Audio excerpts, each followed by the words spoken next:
yesterday, which was none, if you recall. But no, seriously, I really do think they have a chance here. I think if they put up a good performance, I am not going to count them out of this one at all.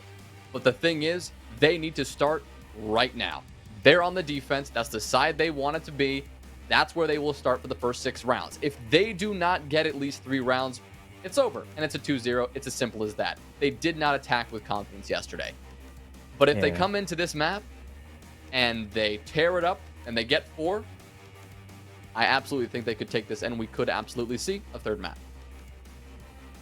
Of course, the third map is Cafe. And, well, IF beat PV on Cafe, but they did lose it to one shot. And Nocturns have historically been a pretty decent Cafe team, so that should be interesting. But of course, like you said, that requires them to fix their clubhouse and win right here. We want to take a look at the bans. Hibana, Thatcher, Valkyrie, Wamai.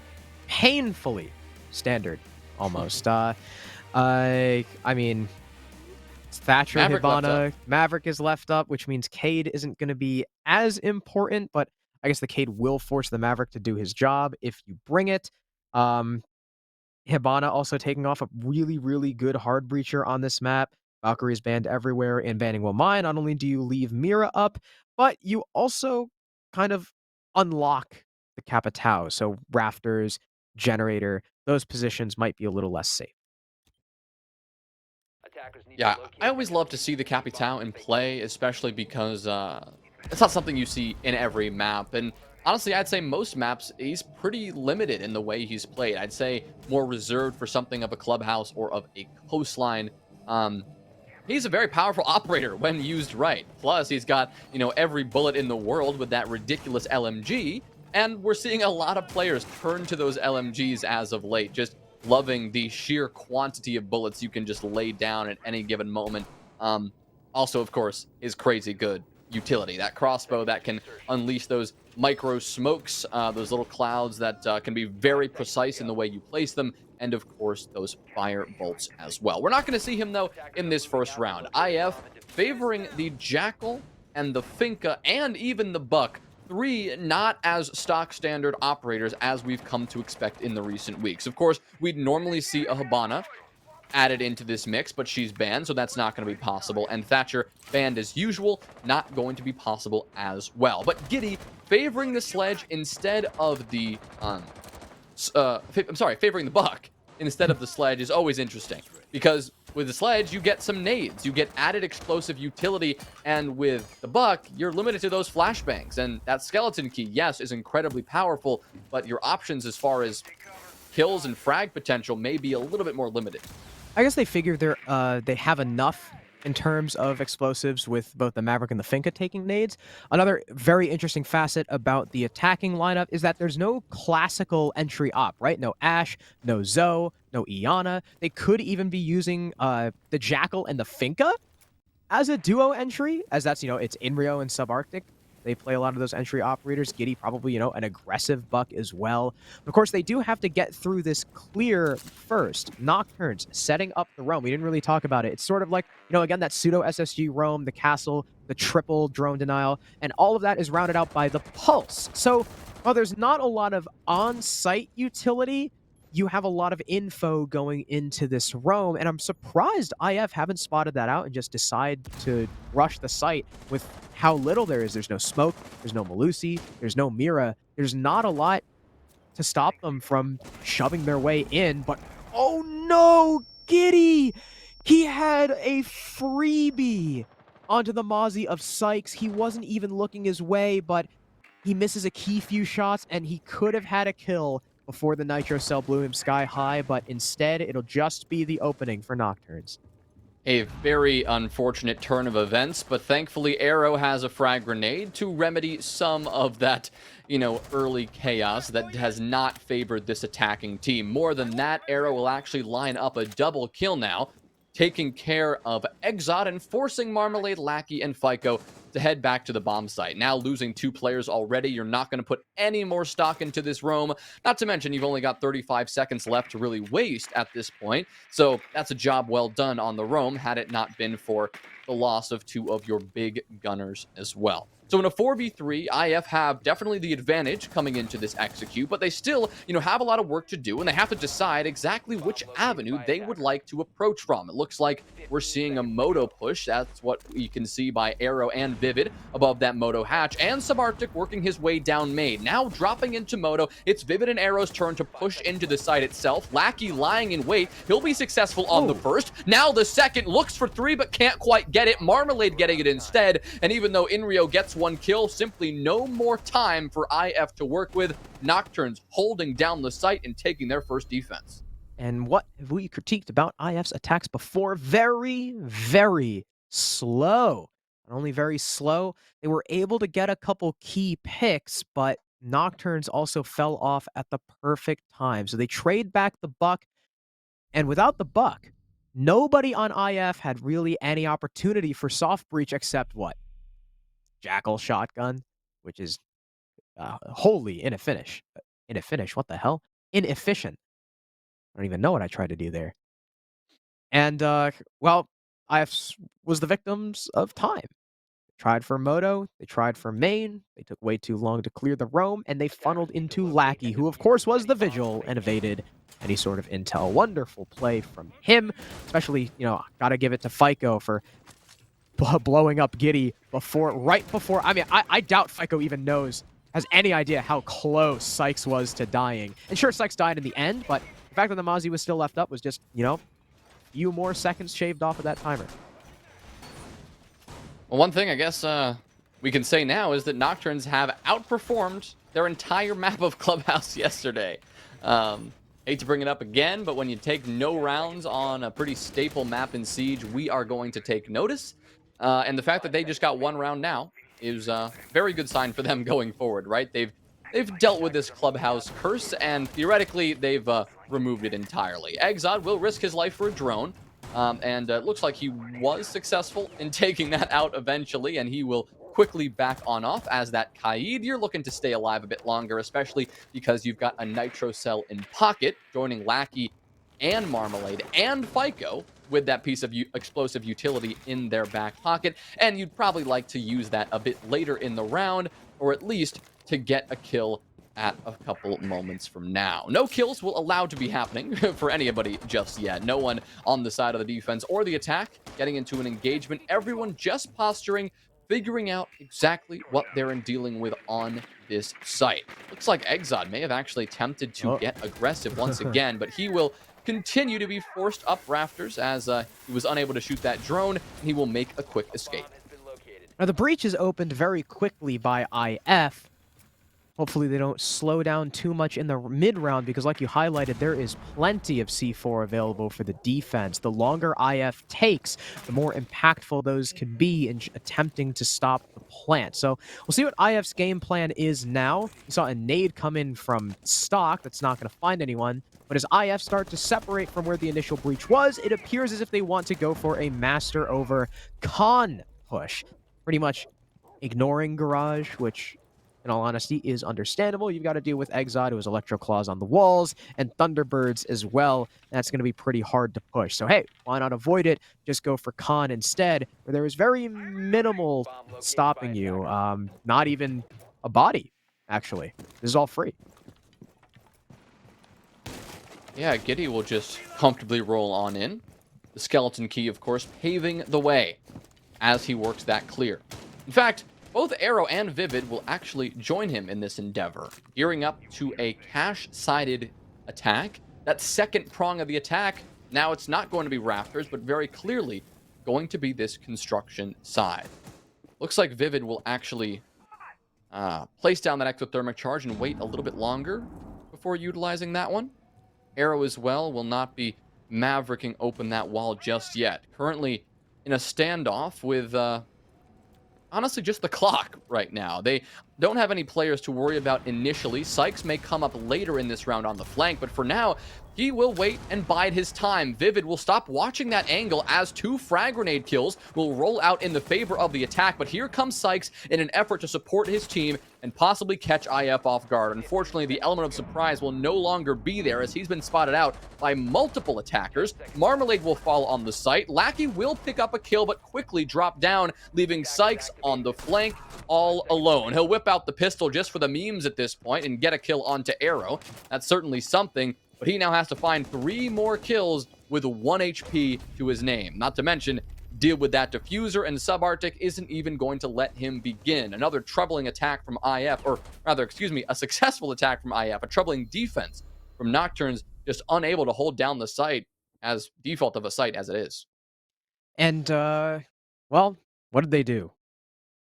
They allowed IF to set up exactly the way they wanted. IF go for the con push. They have full control. They push through the breach, kill the garage player. And remember we were talking about the plethora of plant denial Nocturnes had? Where were the C4s? I don't even think I heard a single one go out. If I'm not mistaken. That's a fair point. There were no C4s. Nothing to stop the people pushing in through the breach. Nothing to stop the plant attempt. And Sykes, well, he was way too late on his flank, and, well, he ended up fighting Arrow for like 45 seconds without making anything happen. Now, Nocturnes, very similar lineup. Only this time they've also brought an Alibi and a Chonka, so no more C4. You've still got 2 in your pocket, but you now have the fires from Exod to help delay, you know, if they go over towards construction again. The doorway and the breach can both easily be fired off. Lack of a Jaeger, too, really hurt the player on, what do you call it? Or the lack of ADSs, I guess, and the lack of projectile denial as a whole, because they're relying solely on the Jaeger, really hurt your Red Stairs player. You know, FICO got naded off pretty much immediately. So Nocturnes, hopefully they've learned their lesson and they go back to how they were playing defense on Chalet, because if you let IF do whatever they want, if you do not try to disrupt them, they are going to crush you every single time. One thing I haven't quite put my finger on, Harrison, is the role of Giddy on the Buck.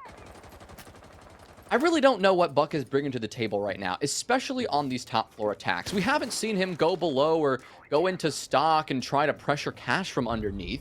We've really only seen him approach from the opposite side of the map and clear his way over, whether that's entering through the platform wall and clearing from there, or entering over from the jacuzzi wall and clearing from there. That's the only use we've seen from Giddy and this skeleton key. He's 0-2 as well, so clearly not fully comfortable on that Buck fragging role either. He will get one. That's something. Starting off this round with a good kill for his team onto Sykes. A couple of early engagements as IF decide to flood the site. In fact, getting the plant down now is Arrow, because FICO has already been dropped to his back. No C4 in sight from him, and Lackey, now last alive, can't use the C4 in time, can't recover his teammate, and now has to fight against 4. IF finally break out the big guns. They break out the rush attempt, and it pays off huge, because now Lackey has quite a tall task ahead of him. Looking for these players because he has simply no idea where the last few are positioned. He'll catch Giddy off guard. That's something, but Arrow will quickly roll through the site and make a huge difference in this round compared to that last map. Arrow on a heater. IF clearly building some confidence, a good rush attempt, and it will work. As they figured, hey, we see a hole and we are going to push on through. The rush through the breach, very well executed by IF. You know, you're talking about Giddy. It was funny, you were talking about Giddy not comfortable on the Buck because he's got no kills and he immediately finds the bam. entry and gets traded out. And who was it that pushed all the way through server? Was that Inrio? Someone was like far left server because they killed the dude in garage. Could have been Arrow as well. I mean, everyone was in there. Yeah, everyone was in there. Everyone for the attack had some action, ended up getting the plant down. I mean, that was one of those cases where Nocturnes tried to adjust their strategy, put a little bit too much over towards construction. IF found the hole and very clearly took advantage of it. So, well done to investigation file. And Nocturnes are going to go back to what worked. They're going to go downstairs, initiate yet another roam, only this time without a Mozzie. Instead, they've grabbed a Legion, interestingly enough. So, less drone denial, more area denial, and soft intel. 10 seconds to go. Yeah, trying to see how the Legion fits into this is always a challenge. I've never never really seen the point of a Legion, especially when there are a lot of other operators like Melusi on the board, right? That do essentially the same thing, but may do it better. At the end of the day, though, you give a fragger a comfortable weapon, and sometimes they can shine. I mean, you give Sykes the T5, and God knows what he's about to do on this more unorthodox role that we're seeing. But on this SSG-style roam, when you give a player a good weapon, sometimes that is exactly what you need, especially if there's a rush attempt, right, from IF. We saw it in the previous round, and now that they're encountering an SSG roam, maybe that's exactly what we'll see again. But it does seem, at least for the time being, that they will opt for this full clear. Vivid opening that platform wall, assisted by both Giddy and Arrow on the Buck again and the Maverick again, respectively, consistent in this lineup, or IF. And they're also going to continue to work their way on the other side of the map as well. FICO on the pulse, trying to figure out exactly where these players are coming from. But as far as they know, this is a standard clear, and they'd be completely correct. They still have another minute and a half to waste as far as this defense is concerned. Lackey just trying to hold down Bar for the time being, and actually won't be able to do much to support his teammate up above. Sykes on the Legion was hoping he was going to get frag heavy this round, but unable to do so, and Giddy will further this advantage. Good kill onto Exod. Yeah, all Giddy needed to do was blast one shot of the skeleton key in the con wall, looked over towards the gym, rotate, and caught Sykes lacking. Then Exod, I guess, thinks to himself, I'm going to retake cash, and just kind of dies. So it's 2 opening picks for Giddy, and the roam is done and dusted in about 1:45. Well done to IF. Now they need to turn their attention to the site. This is where time could potentially plague them, but a 3v5 is way better for IF than a 3v4, as we saw in the previous attempt of this site. They've got a little bit more manpower on them. I'm sure they will be aware of Lackey's potential position behind the minibar. Though here's Marmalade getting a pick, rotating upstairs, and a second onto Inrio. 2 with the UMP. I expected Marmalade to get traded back there, but no.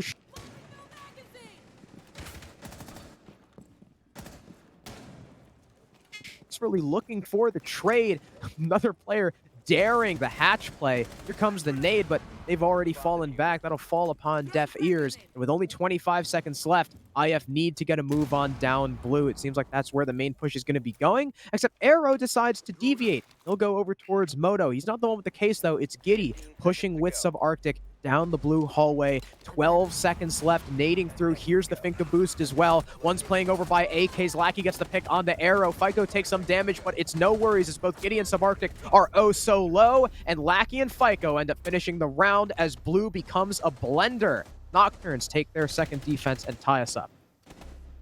Impressive comeback yet again from Nocturns. Both of the rounds they've been able to secure so far have been a little bit more surprising, because IF have taken the advantage in the early round, and then Nocturns find a way to bring it back in the end. That one in particular, a bold retake attempt that pays off very, very well. Really not allowing IF to transition from that very successful roam clear onto a very, well, what looked like would have been a successful execute. Given it was a 5v3, you only expect success at that point if you're an attacker.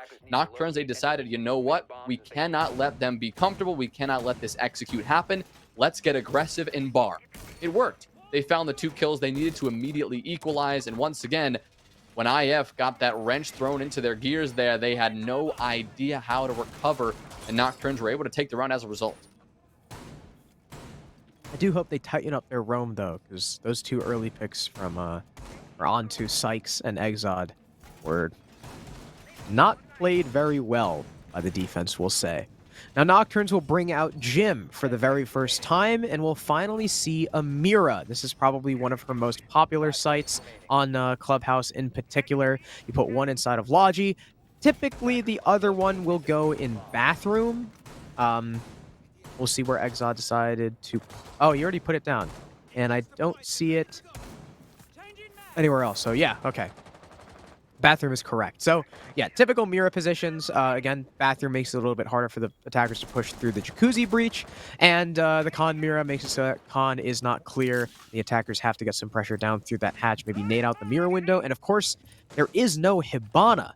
So these Miras are much safer than they would be under normal circumstances on Clubhouse.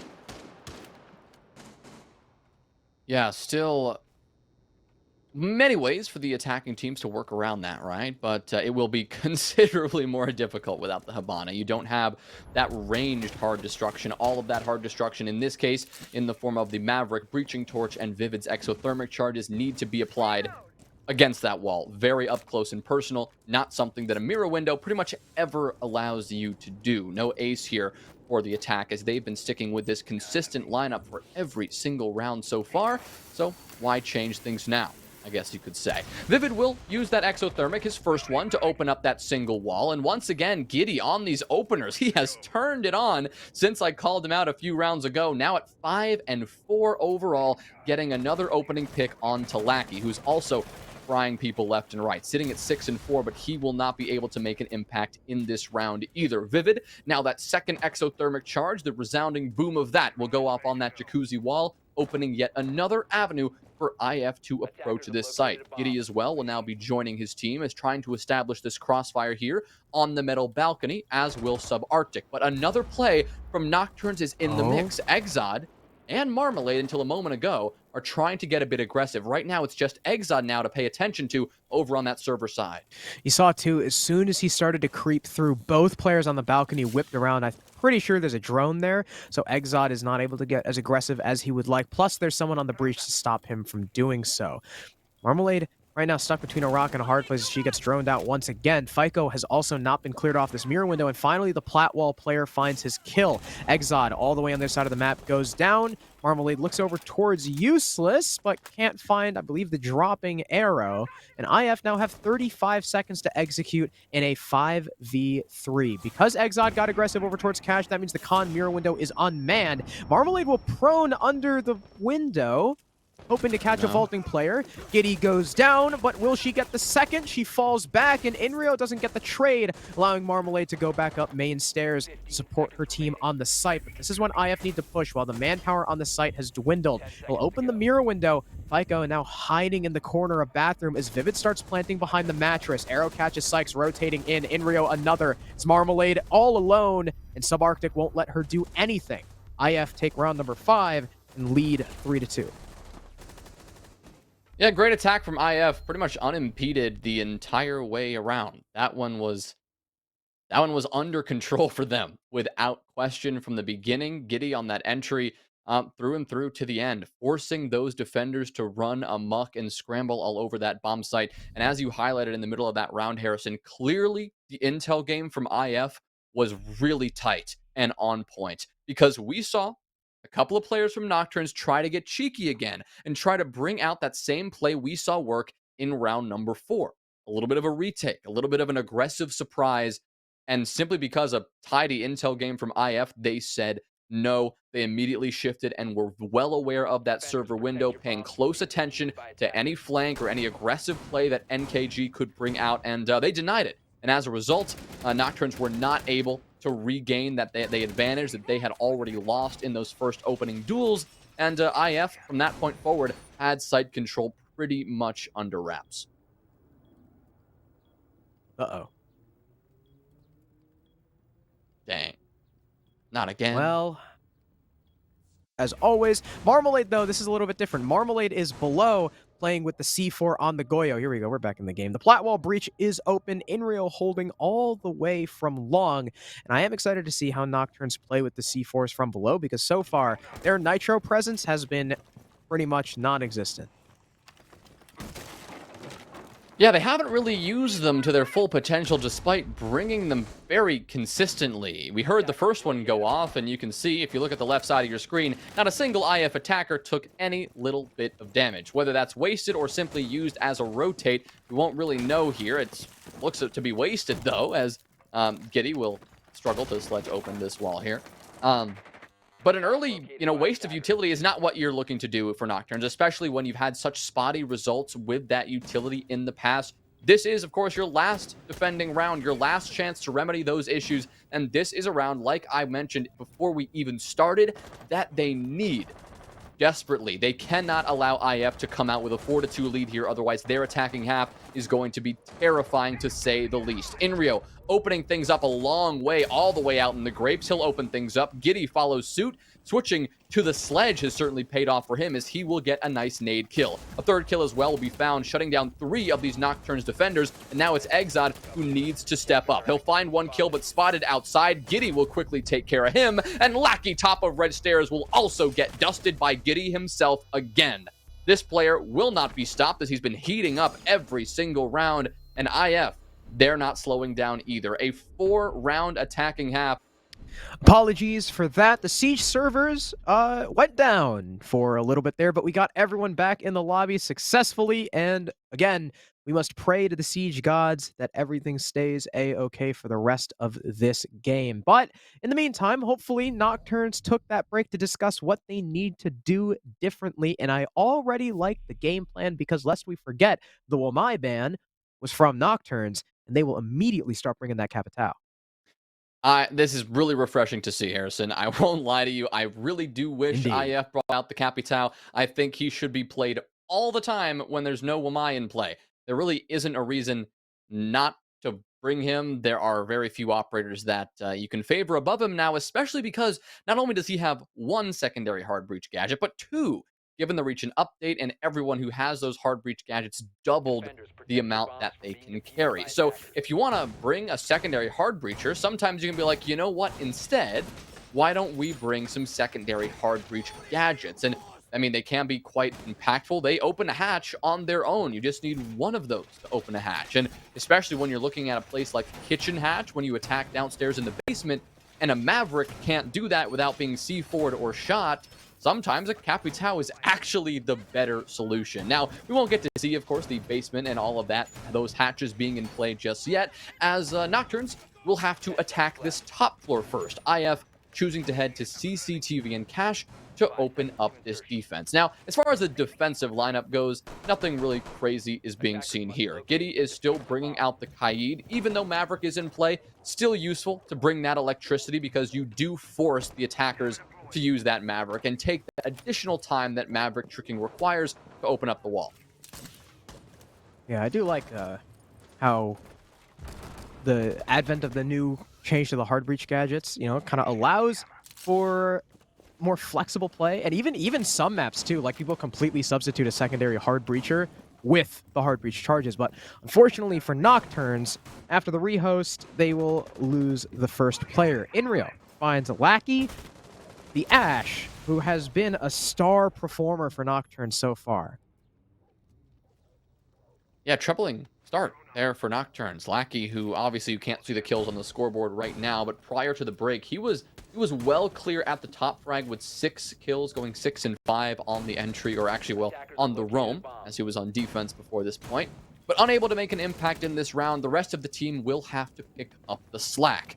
It'll be Sykes, the next entry player, to do some work here on the Yana, joining now Exod, opening up this single wall and pressuring into construction a bit earlier than IF may expect, looking to maybe use this element of surprise to their advantage, almost catching out a player on the rotate as well, but just not quite swung wide enough to catch out the head of Inrio, who swung that position a moment ago. Instead, they're going to have to wait a little bit longer to find these frags, but at any moment, as we've seen, Nocturnes can strike, and they can strike quickly. The platform wall being open, that gives them this avenue of attack if they so choose, but they still have to deal with players on one end or the other. Do they want to deal with Vivid and Giddy over on this Cash side, or are they going to deal with those Rafter players? I do think we have our answer. That looks like they're going to prefer the former. Now opening up this construction wall once the Maverick can get this Mute Jammer off the wall, or rather the Electro Club.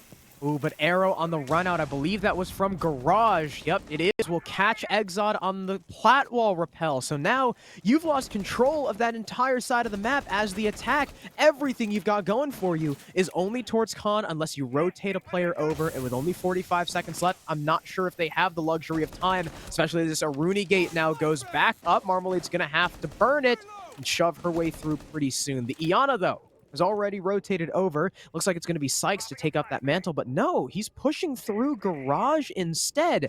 I don't think he knows about Inrio and Harry Potter as Giddy finds the thermite. In comes Sykes, but Inrio's got the swing, and that leaves it all up to FICO. He's got an ace clutch, but he's wading through gas right now. He'll win the first engagement against Giddy, but he's got no time, and Vivid will put him out of his misery. Investigation File will take the first round after the rehost and extend their lead 5-2. Yeah, now extending this one to a 3-round lead. Nocturns really never had a chance in that round. I mean, once those two opening picks went the way of the defense, Investigation File just rolled ahead with that advantage, and Nocturns struggled to regain that footing. A common theme that's emerging between both of these teams is, who's ever getting these opening picks is more often favored to win this round in the end. In that last round in particular, Nocturnes struggled with committing to one take or the other. To recap on that CCTV and cache site, once you get that platform wall open, which is almost always the first step of that attack, you've got one of generally two options.